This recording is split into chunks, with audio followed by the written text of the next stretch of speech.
welcome to this week's edition of World Crisis Radio. This is Webster Tarpley reporting from Washington, D.C., urging you to get a copy of Obama, the Postmodern Coup, the Making of a Manchurian Candidate, and to read in that collection of essays from the 2008 campaign, one particular essay dated February 2nd, 2008, more than 5 years ago, Washington, D.C., Obama campaign linked to Chechen terrorism, grant of taxpayer-funded U.S. asylum for Chechen terror envoy, gave Obama foreign policy guru Zbigniew Brzezinski one of the happiest days of my life. And we're wondering whether he's still as happy as he was. Now, this gets us in medias res. The world is now gripped by a strategy of tension. It is an orchestrated campaign. It is conducted by the NATO bloc, meaning in large part CIA, MI6, but also important contributions from France and other countries, BND and so forth of Germany.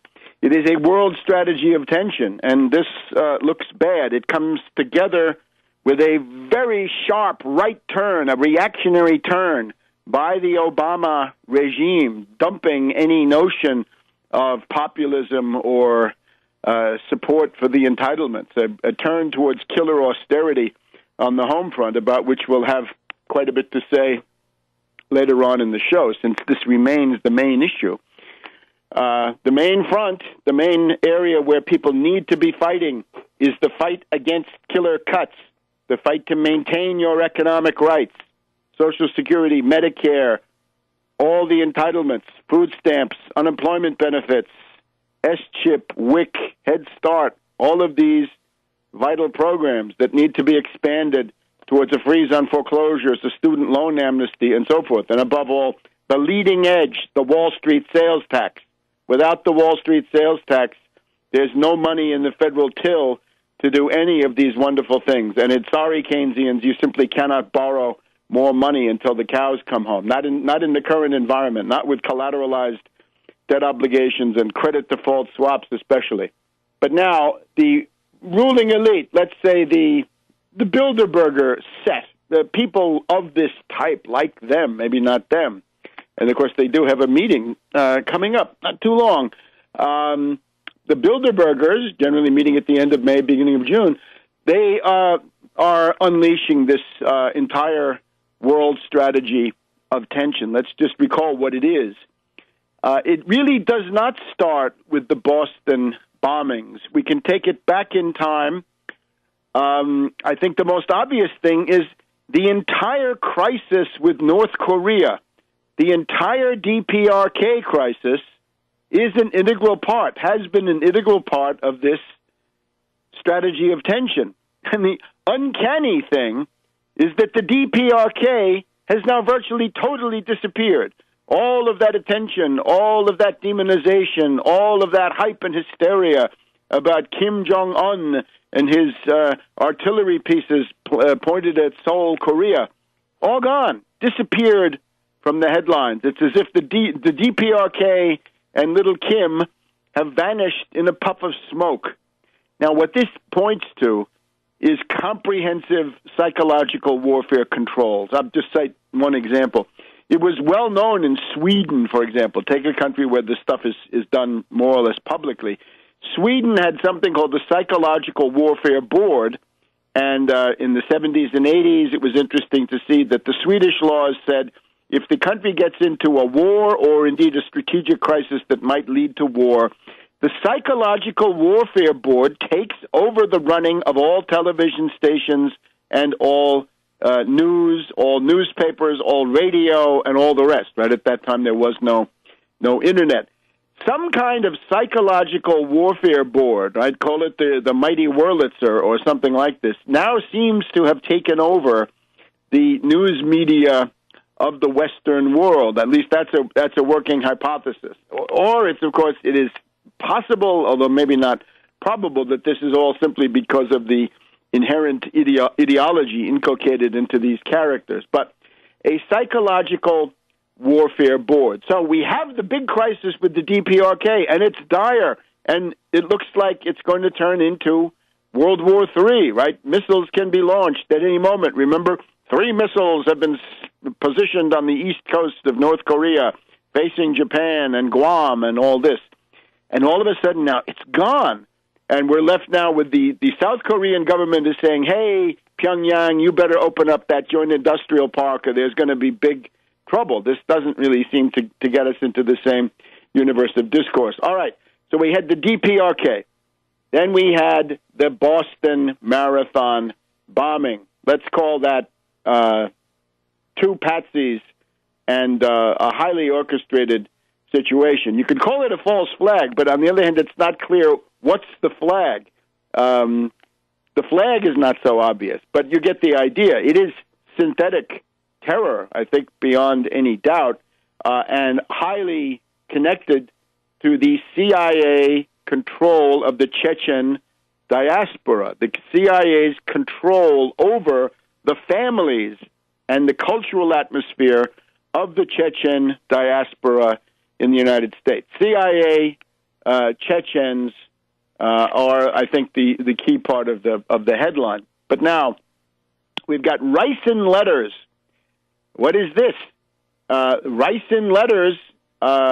First, the FBI accused. Well, they're letters allegedly with ricin toxin, poison in them, going to a Mississippi senator in the U.S. Senate, and then also to the White House. And apparently there's been another one of these ricin letters, one of them coming from Paul Kevin Curtis, an Elvis impersonator of something in the neighborhood of Tupelo, Mississippi. This Paul Kevin Curtis is now no longer the focus of the FBI's investigation. Attention has now shifted to Dutschke, James Everett Dutschke, presumably no relation to Rudi Dutschke of the German extra-parliamentary opposition of the 1960s. James Everett Dutschke, an accused child molester, is now the prime suspect, we are told.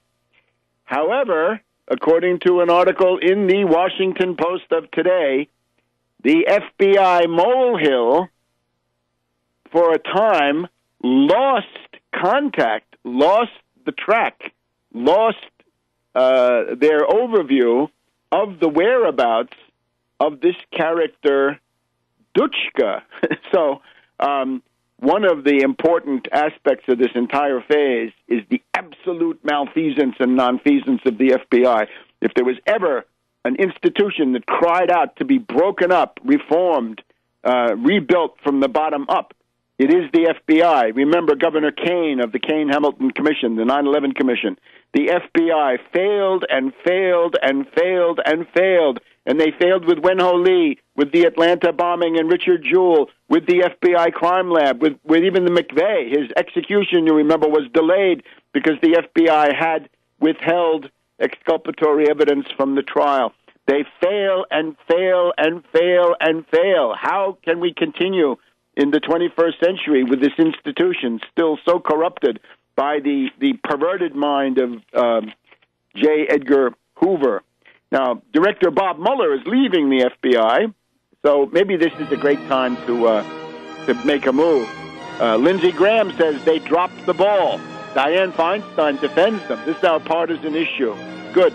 We'll be back in a minute on World Crisis Radio. Welcome back to World Crisis Radio. Keep your eyes fixed on Tarpley.net, and Webster G Tarpley Twitter feed to keep up with all this fast-moving worldwide strategy of tension. The DPRK is in imminent threat of World War III, then disappears without a blip. Interesting.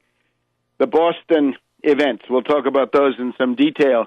Immediately followed by ricin letters, and now we're told the FBI lost contact with the principal suspect in the Tupelo, Mississippi area. And again, how does this FBI fail and yet go on and on? Here we have it. FBI briefly loses track of man in ricin case. Ex-martial arts teacher left Mississippi home after search, lawyer says. Kimberly Kindy, one column on page 4 of the Washington Post. You get the idea. Then we have the Texas fertilizer factory explosion. Now, I don't have anything specific on this, except it's too convenient, it's too neat. It could, of course, be a purely coincidental creation of the worldwide economic breakdown, which is, of course, the overriding reality and the backdrop for all of this. So that's always a very substantial possibility, but let's at least mention it in this case. Then we have the Canadian government, Royal Canadian Mounted Police, Sergeant Preston of the Yukon, his great horse Rex, and Yukon King the Wonder Dog. And what do they have to tell us? Well, that they've discovered something that nobody's ever been able to find, and it's called Al-Qaeda in Iran. Al-Qaeda in Iran? How can there be Al-Qaeda in Iran? Al-Qaeda and Iran don't mix, right? Al-Qaeda, Sunni, militants, terrorists, bombers, killers in the service of the United States since the Afghan War of 1980, and then the Iranians, of course, completely different branch of Islam and a completely different interest. But we're assured by Sergeant Preston of the Yukon that there is Al-Qaeda in Iran. And they're saying that the way this happened is because when the U.S. flushed out all those terrorists from Afghanistan, some of the key ones went to Iran and have been hiding there. So it's not the Iranian government necessarily. It's a little bit like Chechnya and Russia. It's that there's a rebellious, independent, lawless underground force called Al-Qaeda in Iran. But this gets close enough, right? It points you in the direction they want to point you. So here's the basis of it. This fantastic tale is the handiwork of Peter Bergen. Peter Bergen is one of the brand X spreaders of disinformation about terrorism. He is a terrorist expert, right, hired by CNN and others, I'm sure. Over the years, I've clashed with him. I've tried to intervene to demystify his obfuscations. But Peter Bergen has an article called Strange Bedfellows, Iran and Al-Qaeda. Iran and Al-Qaeda, in quotes, Peter Bergen. So this is the story that he tells, that these Al-Qaeda leaders took refuge in Iran. And he writes about Saif al-Adel being in Iran and Suleiman Abu Ghaith, Gaith, in the transliteration that we have here, somebody who has lived in Iran for the past 10 years, right? So these are allegedly people who had been close to bin Laden and all the rest. Specifically, the accusation is that Al-Qaeda in Iran, again, this non-existent, fantastic, neither fish nor fowl, contradiction in terms. The Al-Qaeda in Iran wanted to bomb an Amtrak train between New York and Toronto. And they're talking about Shihab Essegayer and Raed Jazer. These are the two patsies that they've taken into custody. And typically these are sting operations, which they can bring out whenever they want to, right? You can easily orchestrate when you discover them because you created it, and these patsies are generally just sitting there waiting for you to do the next thing. All right.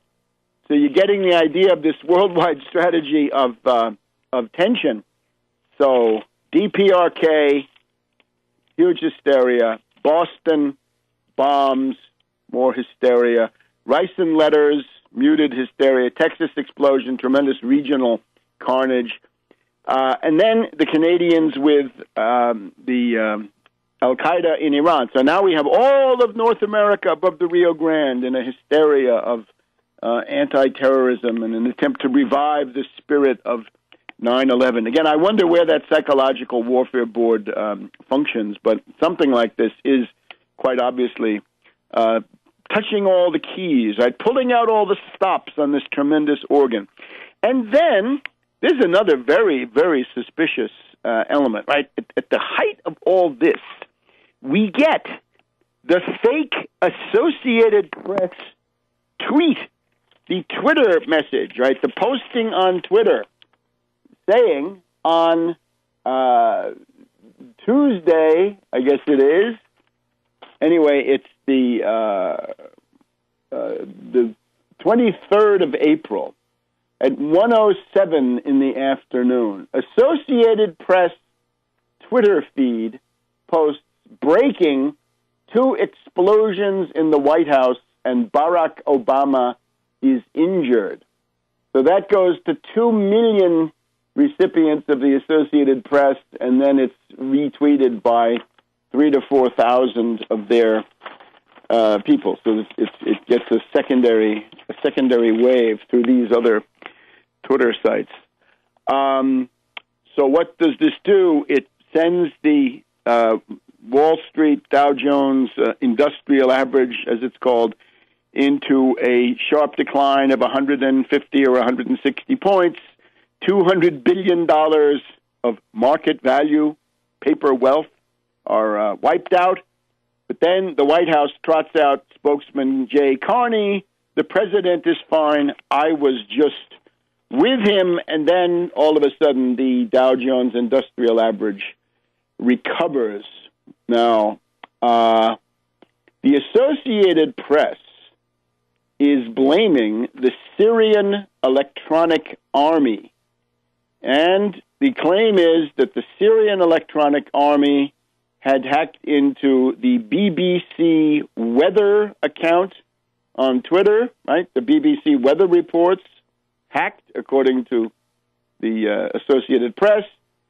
60 Minutes and 48 Hours on CBS had their Twitter accounts hacked with corresponding messages sent out. So they're blaming the Syrian Electronic Army. The problem with that is there is no proof. I mean, the logic of things, there can never be. But isn't this interesting and convenient that this happens just at the moment that they want to lift and shift over to Syria, which is then what has happened in the last couple of days. Back in a minute. Welcome back to World Crisis Radio, shining the light on the worldwide NATO strategy of tension. DPRK, Boston, rice and letters, Texas fertilizer explosion, the Canadian discovery of al-Qaeda in Iran, allegedly attempting to bomb a train from New York City to Toronto, and then this very strange incident of the Twitter hoax, the AP Twitter account causing terror on Wall Street on the 23rd, I guess on Tuesday of this past week. And again, it's blamed on the Syrian Electronic Army. Well, if you want to do some hacking and you've got, tremendous resources, you can blame that on a number of people. You can say it was anonymous or it was WikiLeaks, or you can blame it on anybody you want. That's the beauty of this entire situation. So they can blame the Syrian Electronic Army. Now, that coincided, the same newspapers that brought you the news the next day, Wednesday the 24th, of this past week, the same newspapers that brought you the accounts of how the the Twitter hoax had threatened to bring down the wonderful financial edifice of the Western world, showing, of course, that you shouldn't have money in such a stock market because it can be here today and gone tomorrow. You got to be very, very careful with that stuff. But the newspapers then on Wednesday, let me just cite the Washington Post, beating the drum for an attack on Syria. Right? So Syria gets blamed on Tuesday. On Wednesday, the Washington Post says, stop blurring this red line. The evidence is mounting that Syria has used chemical weapons. Just a sample. 3 major U.S. allies, Britain, France, and Israel, have now concluded that the Syrian regime of Bashar al-Assad has very likely used chemical weapons. This would cross a red line drawn by Obama, not once, but on multiple occasions. An Israeli general said Tuesday, same day as the Twitter event, the Israeli general said, quote, "The regime used lethal chemical weapons against gunmen in a series of incidents in recent months." And they claim one of them was on March 19th at Aleppo. A sarin-type substance was employed. So we got ricin in the letters to the White House and the Congress, but sarin used in Aleppo. The British and the French are pressuring Ban Ki-moon to send in the inspectors, but of course you have to get the approval of the Syrian government. The Washington Post is happy that Obama is inching towards decisive action, i.e. war. John Forbes Kerry of Skull and Bones has doubled the non-lethal aid, but we have to remember the Syrians are furious. Those Syrian death squad members, those Al-Qaeda killers, those bearded guys with their hands dripping with blood, they're not happy with the service. They say, "Where's our money, American taxpayer? Where are our missiles that we'll later use to shoot you down on your vacation trip in the Mediterranean?" So you get the idea. Now, didn't take long then, did it? 1 or 2 days after this, we've had, in the past 48 hours, we've had Hegel, and I don't mean Georg Wilhelm Friedrich Hegel, I mean Chuck Hagel. Remember the guy who got into politics thanks to a stolen election where the company he owned counted the votes. Remember that?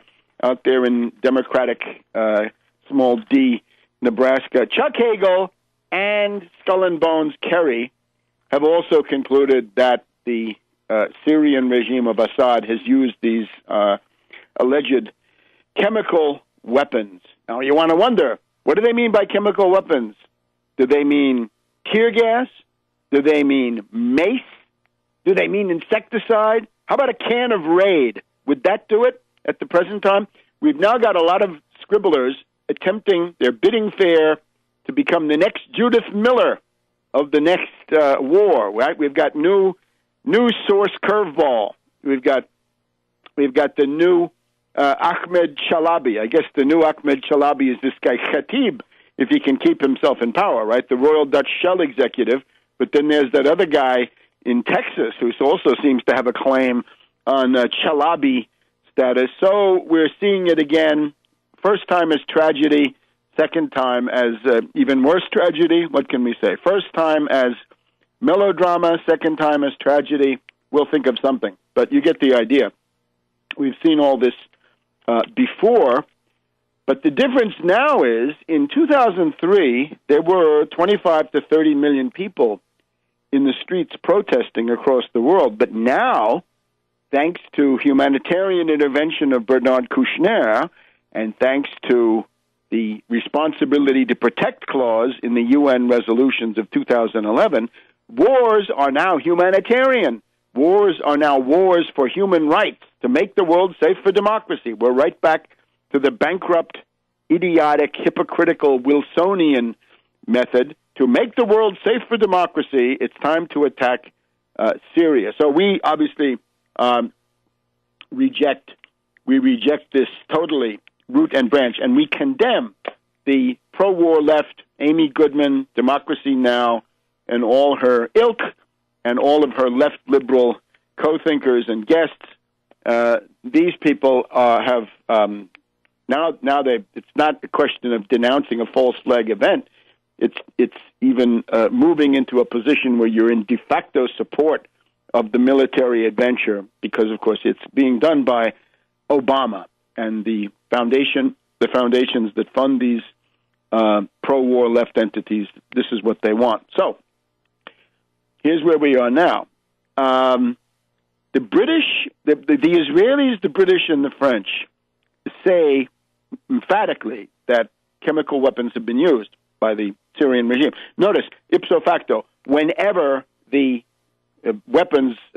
chemical weapons are used in Syria, it's automatically the government that does it, even though entire military bases have been captured now by the foreign rebels, the death squads, with their Saudi and Qatar advanced weapons and the Nusra brigades and the Islamist brigades and so forth, they're all taking over large parts of military bases. It is absolutely excluded, a priori impossible, that the peace heroes and democracy heroes of the death squad opposition would ever use chemical weapons. But once again, the main thing is there is absolutely no proof.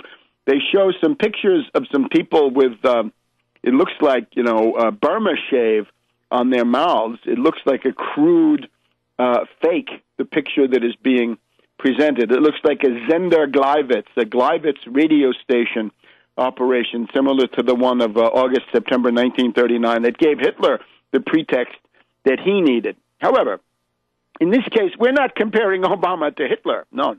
Not yet, anyway. We've compared Obama to Mussolini in the past, right, showing our inherent moderation here. Obama leads from behind. Remember, Obama does not want to be out in front, and this is also the mood of the U.S. ruling class. You'll remember last autumn we had Hillary, Panetta, Petraeus, and others wanted intervention, right? They wanted something done vis-a-vis Syria. Obama says no. It seems to me that what Obama is angling for is a situation where the British and the French take the lead with Turkey, and Turkey will therefore take the main lead. Everything being done to push Turkey into war, right? The foolish, reckless Erdogan with his Davutoglu whispering in his ear about the Neo-Ottoman Empire and the new caliph that's going to be Erdogan, I guess. These people are being played on, right? Their vanity, their ambition being played on. And Obama's main goal is to con Erdogan. And what he's even done is the U.S. has apparently set up a peace with the Kurds, which we'll talk about in just a minute on World Crisis Radio. Welcome back to World Crisis Radio, Webster Tarpley in Washington, D.C. Now, the game with Turkey is the market of dupes. Erdogan and Davutoglu being the top dupes of Obama. He hopes. Maybe they can still save themselves. I always hope they will. But now we've also got the Kurdish rebellion being dialed way back and maybe even becoming extinct. Right? Since 1984, the Kurds of southeast Anatolia have been fighting for independence or autonomy or other goals against Turkey. Right? This is the same ethnic group that we find in northern Iraq, in parts of Syria, reaches into Iran and Turkey. Right? It's a large nationality with no nation state, but unfortunately, in their quest for the nation state, they always manage to somehow link themselves to the worst elements of imperialism. So, with that as a preface, what we've just had in the last week is the arrangement of a truce, an end. The fighters of the Kurdish rebellion in southeast Anatolia, what Ankara calls Mountain Turks, those Kurds are being encouraged to leave southeast Anatolia, get out of Turkey, and go to the Kurdish entity of northern Iraq, right? Iraq de facto subdivided, partitioned, balkanized, as we know, mini-states, microstates. So the northern Iraqi microstate of Kurdistan is inviting those fighters, to come back to what will become then a Kurdish homeland, or a Piedmont, right? The centerpiece around which the rest of it will then be maintained, as Italy was arranged around Piedmont in the 19th century. So this frees up Erdogan to continue down the lunatic path. Now, if he were smart, he'd say, that's enough for me, I'm quitting, forget about attacking Syria. But I'm afraid this is not likely, given his megalomaniac approach to these things. Now, we therefore have a very ugly situation vis-a-vis Syria, and the hysteria is growing. Washington Post headline today, sarin use in Syria feared. U.S. says effort was on a small scale. Obama now under massive pressure to act. Note the warmongers well. Note them. Many of them will be answering at Nuremberg for these things in some better time, perhaps, maybe even Well, we don't know. But none of this stuff is going to be forgotten, certainly. We've just had the reports about the U.S. practicing torture under Bush. Now,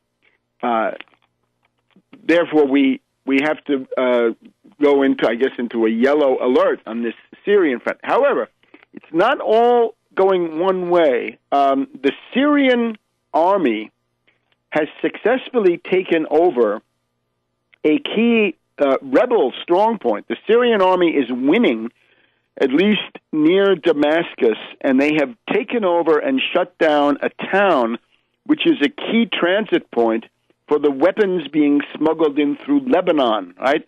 What the Hariri political machine and other corrupt pro-NATO people inside Syria have been sending, inside Lebanon, have been sending it to Syria. It looks like that stuff is now halted, right? There's a whole flow of weapons, including pretty heavy stuff from Saudi Arabia, Qatar, and others, that's now been cut off. Okay, so this is a very tough nut to crack, and don't lose hope. Don't get demoralized. Don't get disoriented by propaganda. Now, in the middle of this, we have the Chechen brothers, right? The two boys, I'm afraid, young men, whatever we can call them, in Boston. Now, key facts about them. The first two key facts. Get yourself a copy of 9/11 Synthetic Terror, Made in USA, 4th edition and subsequent. Make sure you read the part. It starts at about page 425. It talks about the tremendous crimes of the Chechen rebels. In some ways, they're the bloodiest in the world in terms of the numbers killed, right? They easily get up to 300, 500 people in different incidents, right? They attack a hospital in Budyansk. They attack a school in Beslan, in the area there in 2004. They go on to attack a theater. Tremendously high casualty list, right? Really butchery on a colossal scale. So there's something special going on with these people. And, of course, it is that they have chosen, some of them have anyway, to put themselves in league with NATO.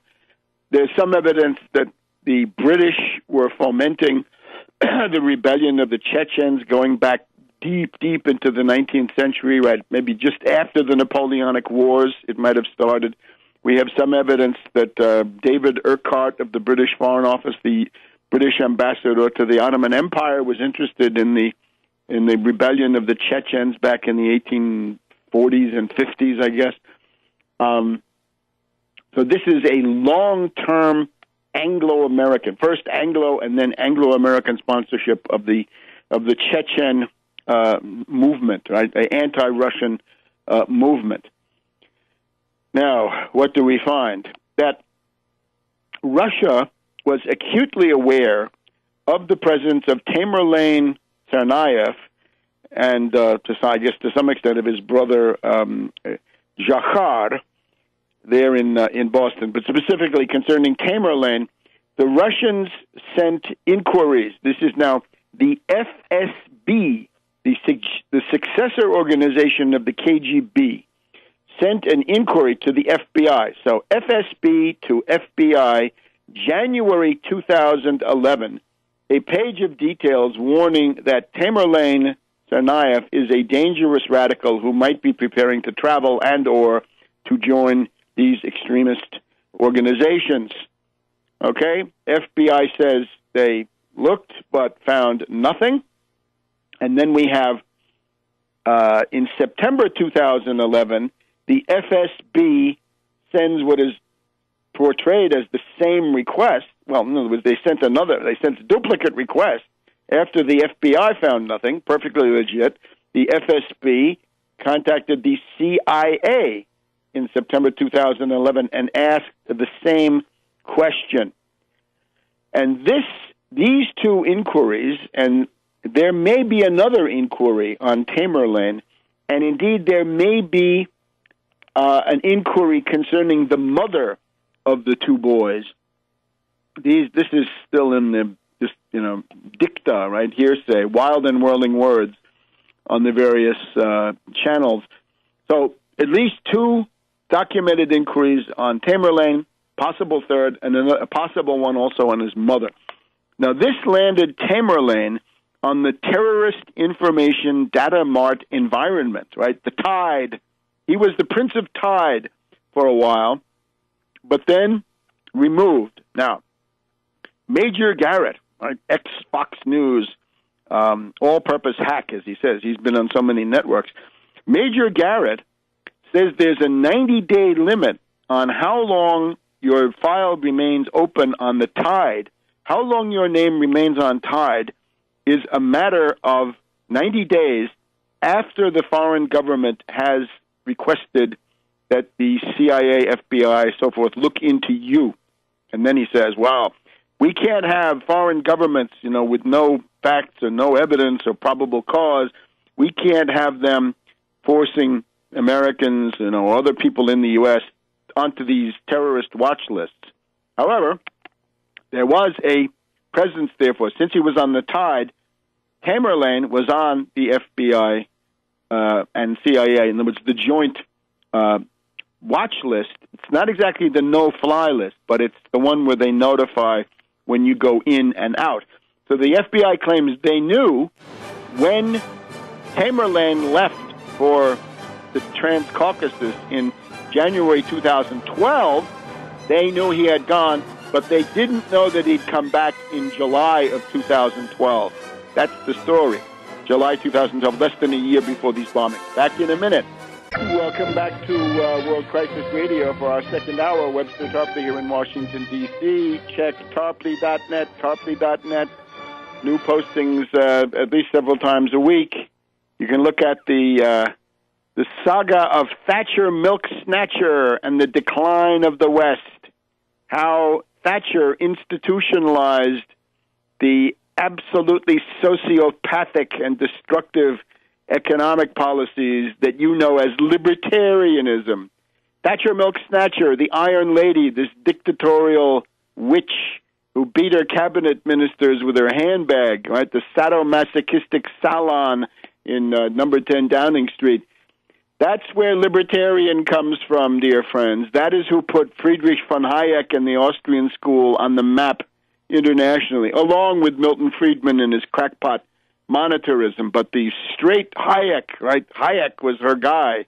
The road to serfdom, and God knows what else. She would even beat people over the head with that book if she didn't have her huge handbag. So she was, of course, a parrot, a fascist parrot, parroting these lines, as Sir Alfred Sherman said. So you get the whole story. Lord Victor Rothschild, Sir Alfred Sherman, Sir Keith Joseph, Saatchi and Saatchi Advertising Agency, all of these ingredients it took to make Thatcher. And, of course, it took Al Haig to keep her in office because that's what allowed this rickety Colonel Blimp British fleet to operate against Argentina in the South Atlantic in the time of 1982. All right. We have to remember also, if the U.S. regime is escalating the rhetoric against Syria, this is a step towards war with Syria. It's also a step towards war with Iran, okay? It's designed to say, well, we've probably got to wipe out Syria early in the military campaigning season, right? Springtime now, Mediterranean winter rains have ceased. Time to get moving militarily, good weather for flying, for bombing, for tanks in the mud.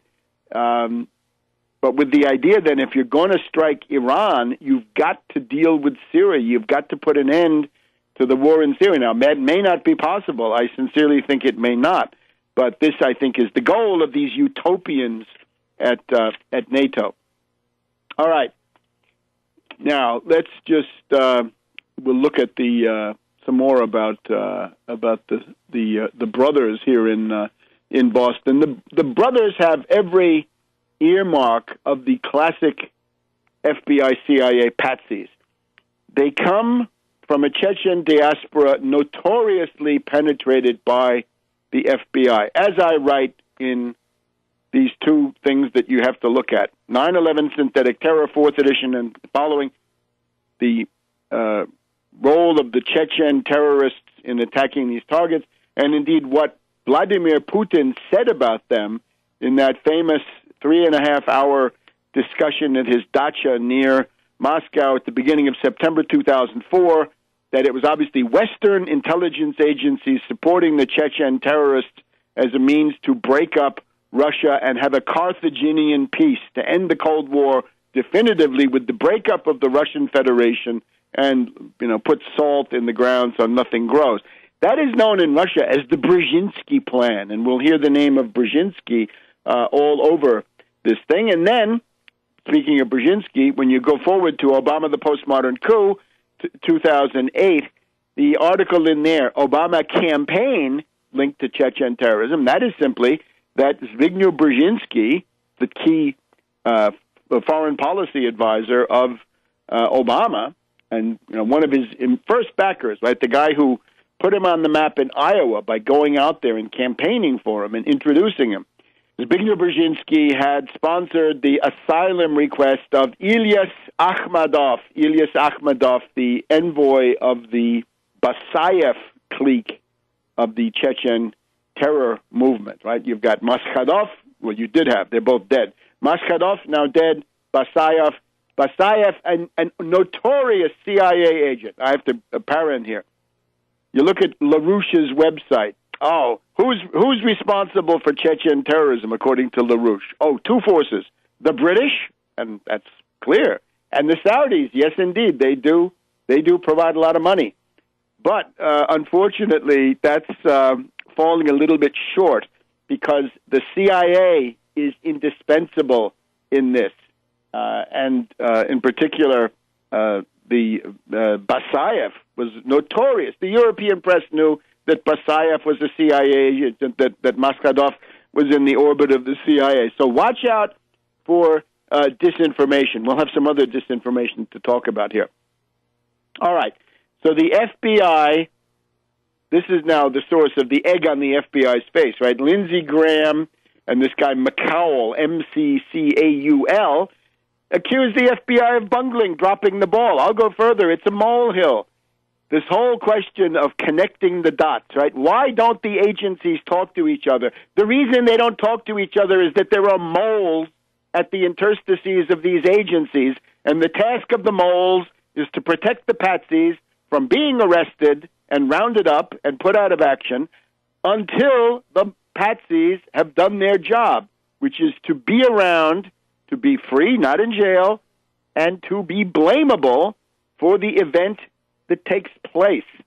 So the whole thing about connecting the dots and sharing information and turf wars and interagency rivalries, this is a low-level soap opera explanation for what is, in reality, the work of the moles.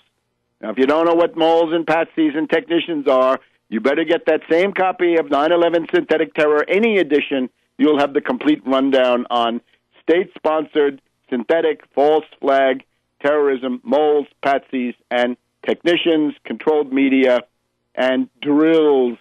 And we do have that Alabama running coach saying that there was a drill going on, for whatever that's worth. That's not very authoritative, I must say. We try to look for something stronger than that, but you get the idea. Now, the FBI, therefore, is under attack. Senator Feinstein of California comes out defending the FBI. Isn't this amazing?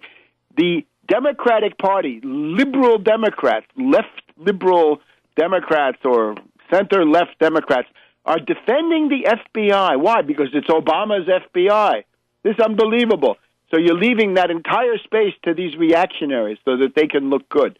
And we have Rachel Maddow making fun of McCaul and Lindsey Graham and all this, where it's clear the FBI knew this guy was a factor. The Russian government had told them not once but twice, and maybe even 3 times. And no, can't leave him on the watch list.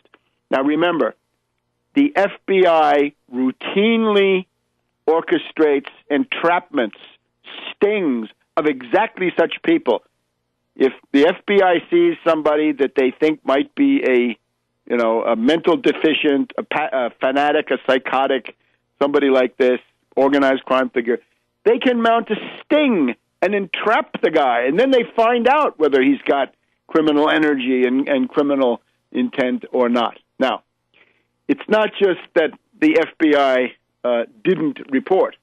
The mother, Zubeydat Tsarnaeva, tells Russia Today, and this is an important contribution from Russia Today. And by the way, we have Sybil Edmonds running around saying, "Oh, the Russians haven't said anything. The Russians haven't said anything." The Russians have said plenty. Russia Today puts on Zubeydat Tsarnaeva, and she says, "The FBI had been all over my son for 3 to 5 years. They'd been checking. Quote, they knew what he was doing, what sites he was visiting. They followed his every move. Yet today they say this is a terrorist act. The FBI was afraid of my eldest son because he was a leader, could stand up for himself, and talked about Islam a lot. Once they officially called me and told me they don't doubt his decency, but at the same time he gets information from extremist sites, and they are very afraid of him." Well, forget the rhetoric. The FBI was all over Tamerlane like an ape, and nevertheless, this happened. Do you smell a fault? I sure do. Back in a minute. Welcome back to World Crisis Radio. Webster Tarpley here in Washington, D.C. So we're doing the exploits and miracles of the two brothers, and they are clearly patsies. These are people who are obviously, we cannot free them from criminal intent because they're clearly, they know that they are somehow assets of intelligence operations, but there is no proof. There's no open and shut case. There's no slam dunk, as we're hearing, that these people can be convicted even without that the one of them now, the survivor, can be convicted without a confession or something of the sort. I'm not sure of that at all. The only basis for that kind of gloating is that the mass brainwashing has been so complete that they could never get a fair trial. That I would concede. But from the point of view of actual proving it in an epistemological sense, no, there is no such proof. It's quite possible that the two brothers were simply being used as useful idiots, as patsies, exactly. They're nearby.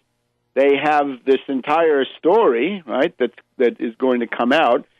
They probably have some guns or some explosives or something like that, and that then makes them easy marks for this operation. So the mother, it's interesting, this family are a bunch of outspoken loudmouths. Boy, they are vehement, they are outspoken, they don't care. Very interesting cultural pattern. So the mother had said several days before in the RT interview that the FBI had been crawling all over her son, Tamerlane, for 3 to 5 years. Then yesterday, the 25th of April, the news conference in Makhachkala, I guess it's the capital of Dagestan, the parents, the two, the mother and the father, Anzor Tsarnaev and Zubeydat Tsarnaeva, they essentially, they say, you took my son and you killed him. We wish we'd never gone to the U.S. Politics is a dirty business, and so forth. The father says he wants to go to the U.S. The mother is already threatened that if she comes to the U.S., she'll be arrested because she has a shoplifting charge against her. So an interesting angle. Now, the other thing is that the parents talk about the mysterious ethnic Armenian emigre. This is a very, very strange aspect. The mysterious Armenian emigre. What do we know about this? Now, and Armenians, of course, are Christians, right? This is a form of monophysite Christianity. There's a race between Ethiopia and Armenia to see which is the oldest Christian nation of the world. So what we read in one account, Anzor and Zubeydat, in their press conference of yesterday, said Tamerlane had been influenced by an ethnic Armenian emigre from Azerbaijan, whom they knew only by the name of Misha. Tamerlane respected him very much for his knowledge of Islam. Whoa, an Islamic Armenian. Well, such things do exist, but this stands out, right? This is an exceptional case, I would think, right, given the prevalence of Christianity among Armenians. So that's a very, very interesting story. Now, here's the other thing. We're not just speculating that Tamerlane was in the CIA orbit. He attended a conference to this effect. We know that in 2012, from January to July, Tsarnaev Tamerlane spent 6 months in Dagestan. And we're told now by Izvestia that he attended a conference of the Caucasus Fund and the Jamestown Foundation, which was dedicated to anti-Russian hysteria. And we want to quote our friends Thierry Maison's Voltaire Network, pointing out that in their studied view, the Jamestown Foundation is a known CIA front. It is only an element in a huge machine which is controlled by Freedom House and linked to the CIA. That's very, very interesting. So this Tamerlane was going to such a conference. Jamestown Foundation, founded by OSS CIA honcho William Casey, remember him? CIA director under Reagan. Also Russian dissident Arkady Shevchenko. On the board of directors of the Jamestown Foundation, Zbigniew Brzezinski.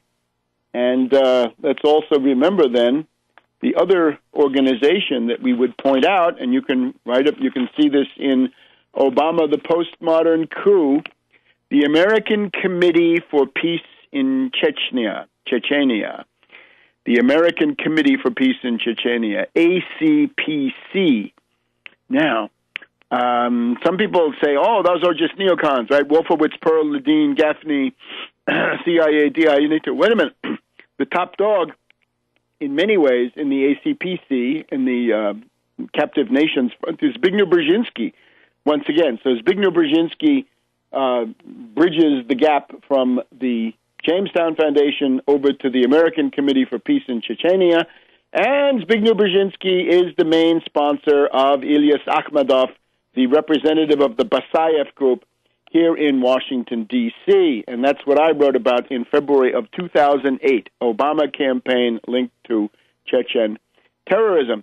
Now, the Russia Today this week, usefully, put on one of their news shows a story about Ilyas Akhmedov and how he is here in Washington, D.C. He gets paid by the State Department, gets an apartment, a stipend, an office, a secretary, a travel budget, a public relations budget, living in a place that most of you cannot afford. All this thanks to the intercession, not just of Zbigniew Brzezinski, of course, but of George Bush the Younger, Condoleezza Rice, and all sorts of other people, probably George Tenet, too, at the time. So these people are sponsored. Rudy Giuliani, in one of his appearances this past week, said, well, I have to tell you, frankly, that the U.S. government was deeply sympathetic to those Chechen rebels. Now they're rebels for him. So when these things happened, we had to watch out. We couldn't go whole hog onto the Russian position. U.S. sympathized with the Chechen rebels and was critical of Putin, says Rudy Giuliani. So this looks like classic patsy management and a deliberately orchestrated part, synthetic terrorism for the strategy of tension. Back in a minute. Welcome back to World Crisis Radio. Webster Tarpley in Washington, D.C. So the brothers, patsies, the operation orchestrated, the FBI, CIA, this entire bureaucracy. We're told by Charles Krauthammer today in the Washington Post. We have to thank Bush the Younger because he set up this huge multi-hundred-billion-dollar bureaucracy of anti-terror. And look at the results. Because they forgot to install the mole detectors. The moles will frustrate any attempt to share information, to put the right names on the watch list, right? Be it Mutalab, December 25th, 2009, or any other day. And notice, again, reminding you the parallels between the case of Mohammed Merah, the Toulouse bomber, killing Jewish school children in southwestern France in the spring of last year, helping the Sarkozy campaign in a precious way to get off the ground. This Mohammed Merah, same kind of story. Mohammed Merah in close personal touch with Bernard Squarcini, the head of the DGSE, French Foreign Intelligence, the French CIA equivalent. So here we have that guy, clearly an informant, clearly a controlled asset, a patsy, used as a useful idiot, though. Probably didn't do all that killing, but was around and was available to become the fall guy, the patsy, the mark, the useful idiot for those charges. And I think the same thing applies to these brothers. And we haven't seen any proof. We've seen pictures of two kids with backpacks in some public place. That's all we know. All right. Now, what could this mean? Now, we have a very interesting thing. There's a website called Boiling Frogs, run by Sybil Edmonds, and you remember her from the 9/11 Truth Days. And her thesis is the following. She says that this is leading now towards a dirty deal between the Russia, Putin, and the United States. And the dirty deal she sees is this. The U.S. now says to Putin, look, you've got those Chechen rebels, and we're willing to help you dump them, destroy them, wipe them out. But, Putin, you have got to do us the favor of dropping your support for Syria.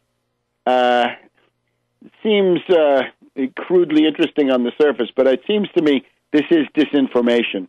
This is all presented with a very fishy anti-Putin undertone. This woman, Sybil Edmonds, is congratulating herself. She's been writing about Chechen terrorism for 11 years, a decade, whatever it is. Well, I've told you what my record is. My record will go up against any of that.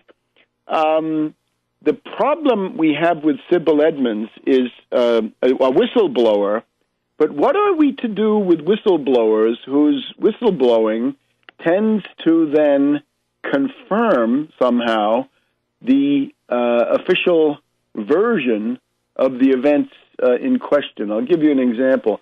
The most recent take that Sybil Edmonds has on her role in illuminating the 9/11 story, 2001, on 1st of February, this is from Wikipedia, you can see it, 1st of February 2011, Edmonds published a study on this Boiling Frogs website, adding details of events that she attributed to the time of April 2001.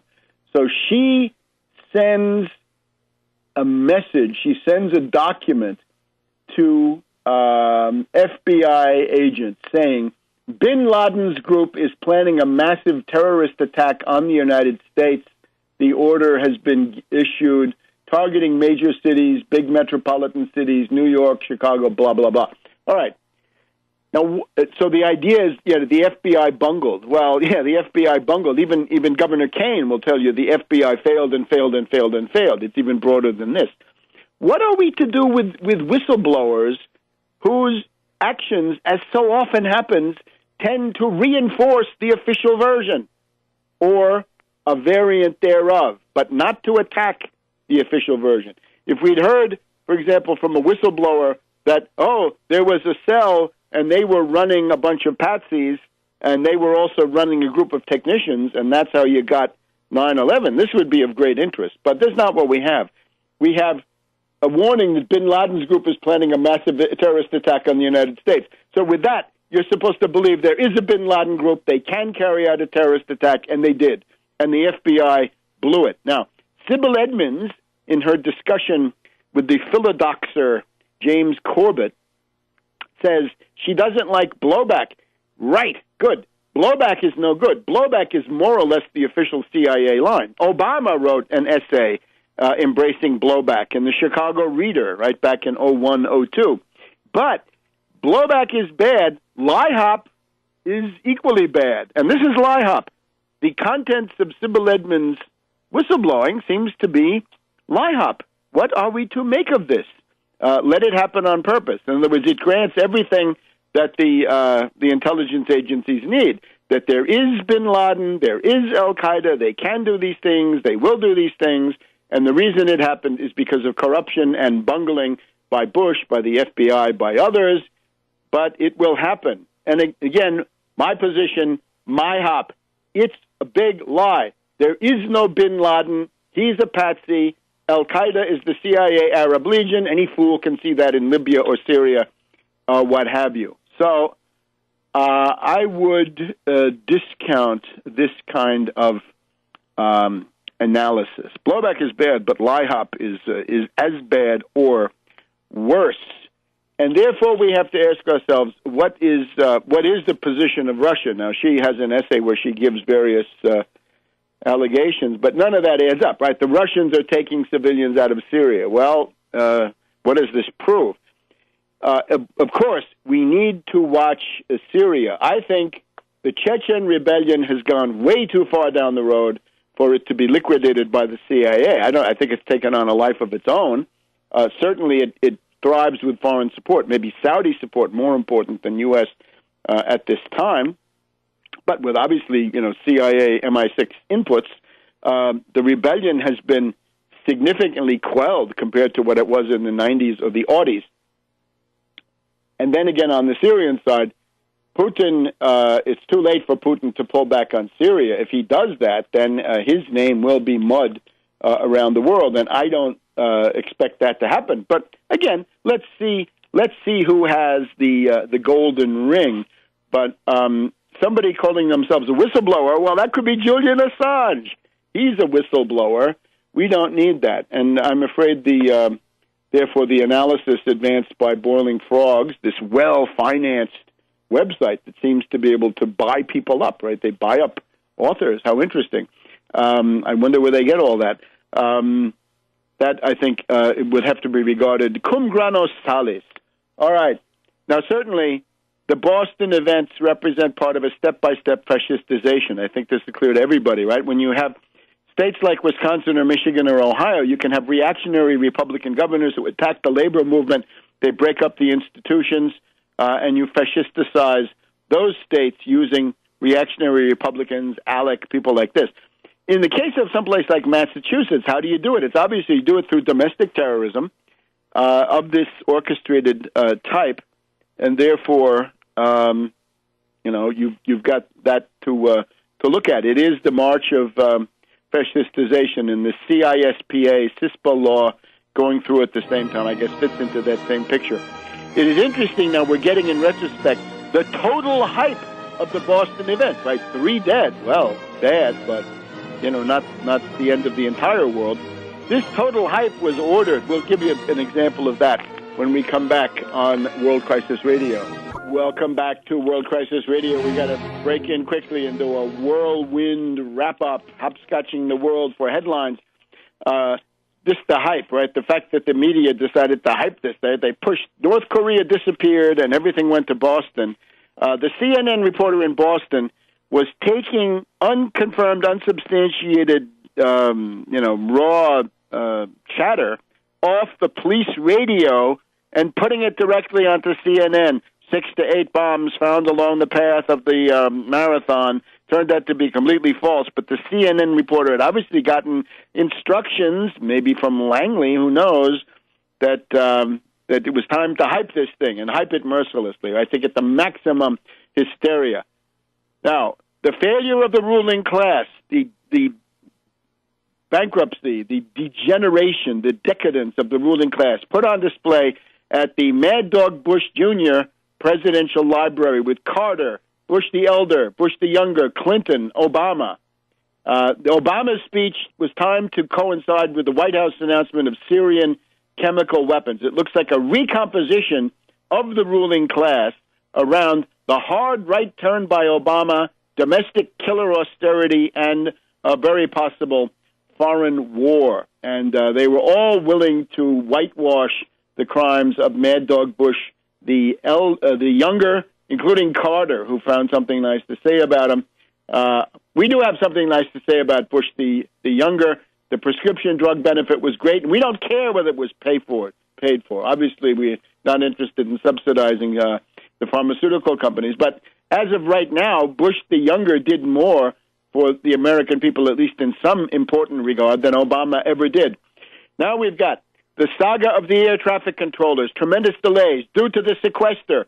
The Republicans claim that you can do as much killer cuts as you want, and that has no effect on public services or public welfare. Baloney, it does.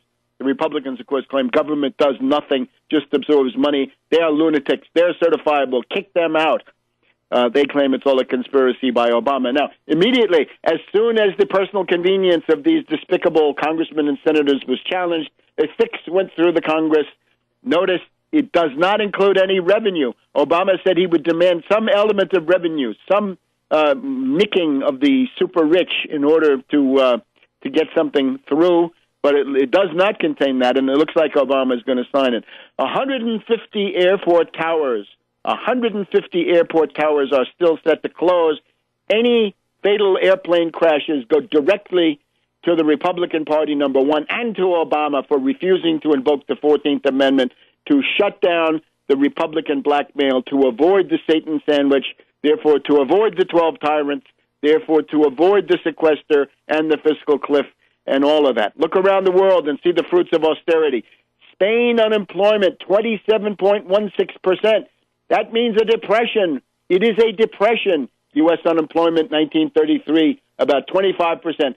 Spain at super depression levels. French joblessness, 3.2 million unemployed, right? Austerity under increasing attack in Europe. Now, let's look at a couple of others. The chicken inspectors of the U.S. Department of Agriculture under Vilsack are facing a brutal speed-up. USDA, this is the Washington Post of today. This is chilling.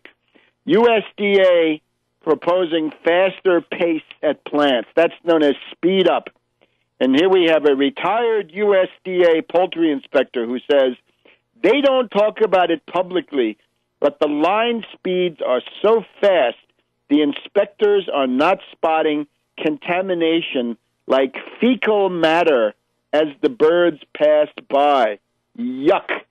That's the fruit of killer cuts and austerity. Another one, the hard right turn of Obama.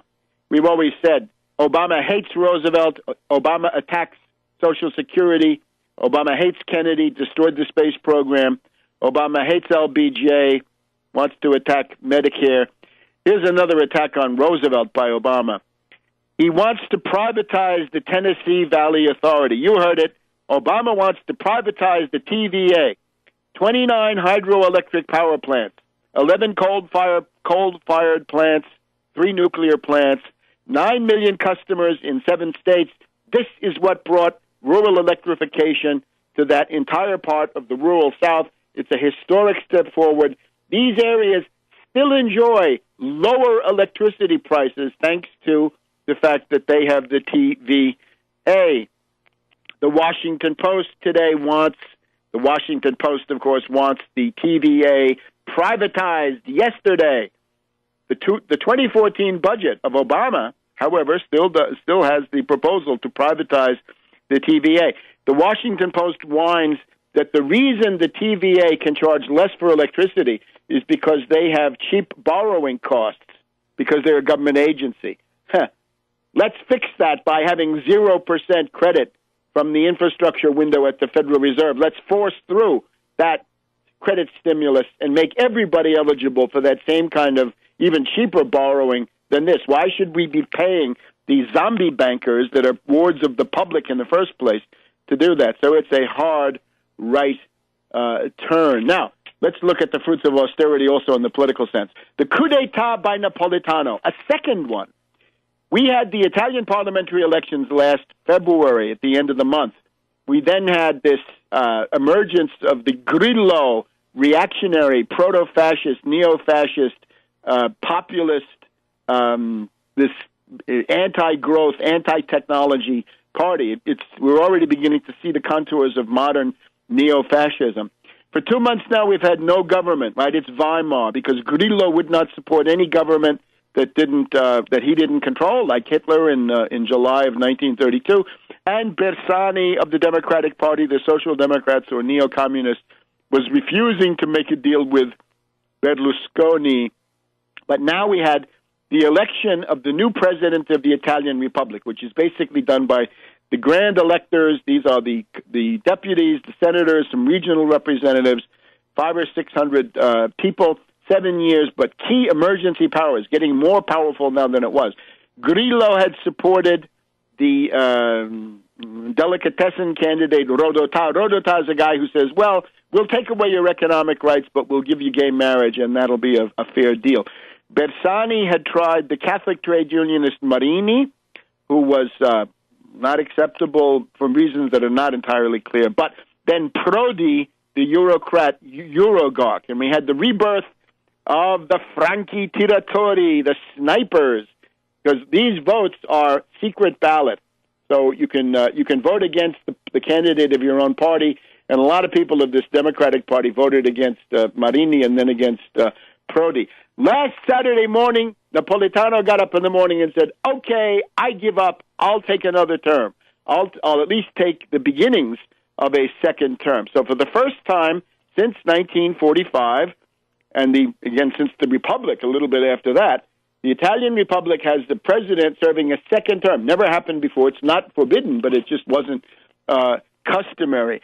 And he has now named a character called Letta, the new candidate, L-E-T-T-A, to be prime minister. So we now go from Monti, the austerity ghoul from Bilderberg Trilateral and other organizations, to the austerity ghoul Letta from Bilderberg Trilateral and other organizations. Yes, indeed. Bilderberg, Aspen Institute, Trilateral Commission, that is Letta.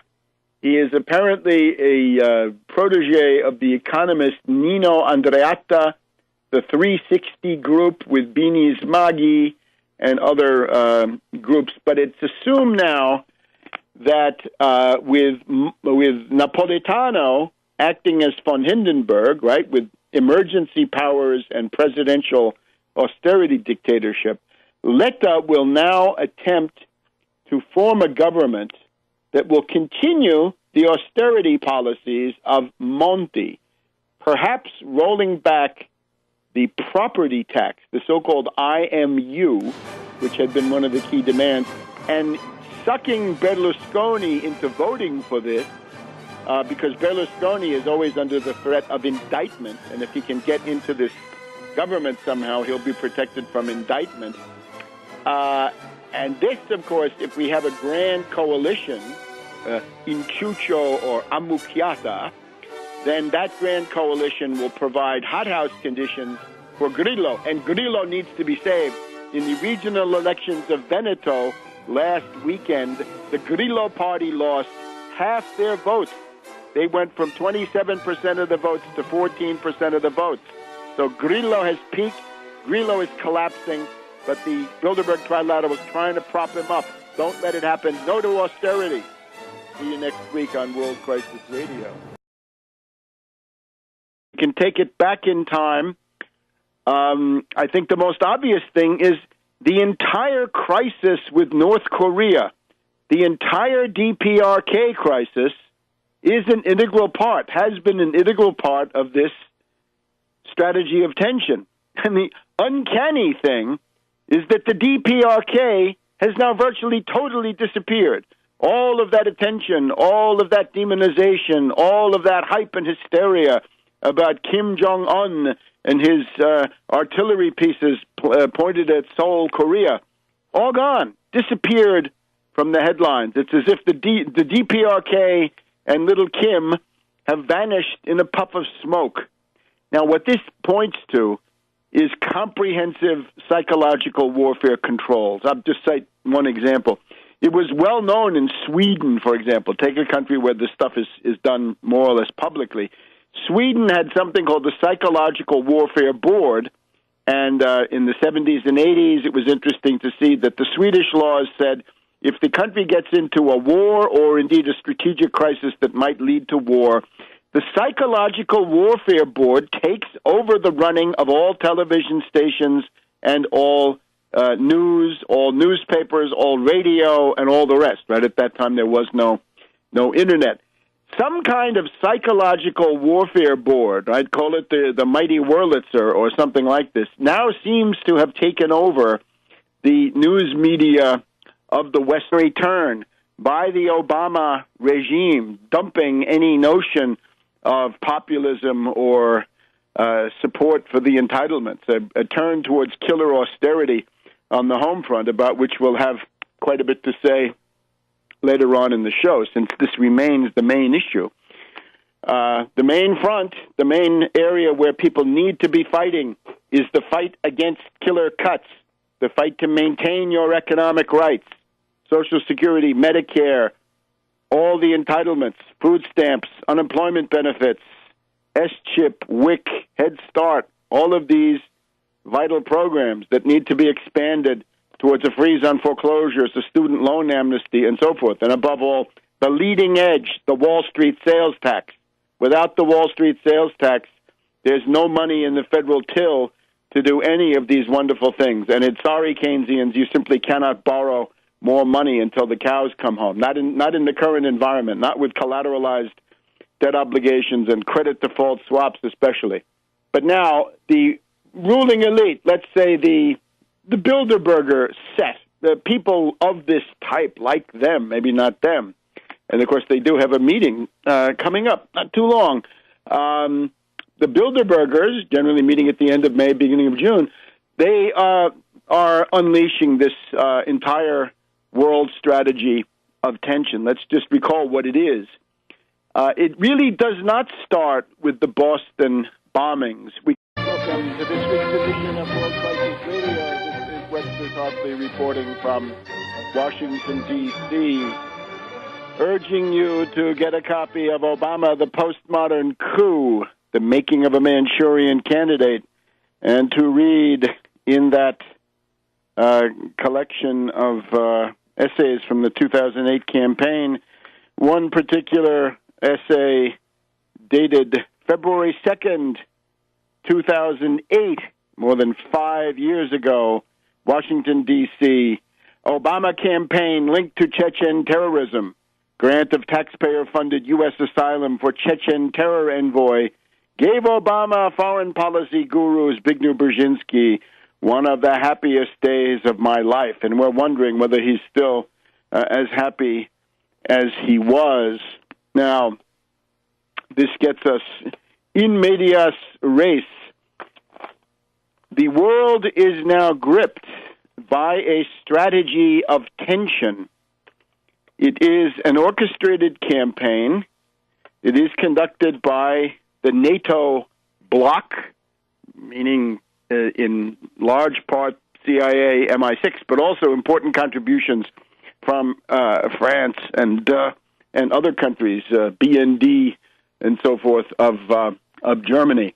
It is a world strategy of tension, and this looks bad. It comes together with a very sharp right turn, a reactionary world. At least that's a working hypothesis. Or it's, of course, it is possible, although maybe not probable, that this is all simply because of the inherent ideology inculcated into these characters. But a psychological warfare board. So we have the big crisis with the DPRK, and it's dire, and it looks like it's going to turn into World War III, right? Missiles can be launched at any moment. Remember, 3 missiles have been positioned on the east coast of North Korea, facing Japan and Guam and all this. And all of a sudden now, it's gone. And we're left now with the South Korean government is saying, hey, Pyongyang, you better open up that joint industrial park or there's going to be big trouble. This doesn't really seem to get us into the same universe of discourse. All right, so we had the DPRK.